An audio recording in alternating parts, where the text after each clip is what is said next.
But businesses in the recruitment side is completely unrecognisable from where it was 14 years ago. Beginning of this century, it was relatively easy, relatively plain sailing to recruit. There was plenty of people out there. We could have passive and active candidates, and it was very easy to put a good number of people in front of an employer.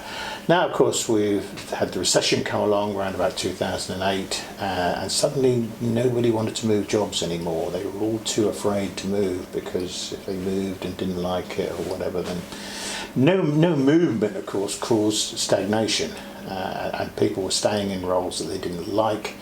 They were staying in roles that they were not necessarily particularly suited for. Today, again, candidates remain less inclined to move because the old incentive of increased money is not as prevalent as it was.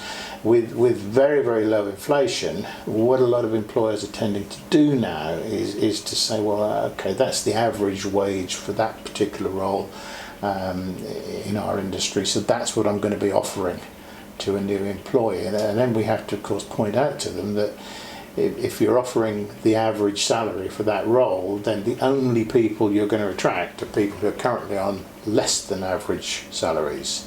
That is indeed because they're less than average people in a lot of cases. Sometimes you're going to get a real bargain, a real value for money person, and you're going to be able to attract them for the average salary.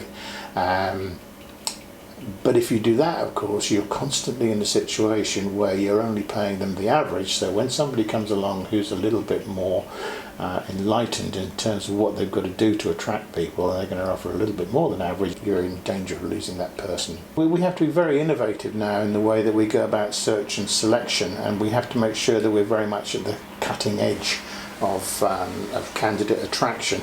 Now, that in itself is very expensive because the people who have devised the methods of attracting people know that they're onto a winner.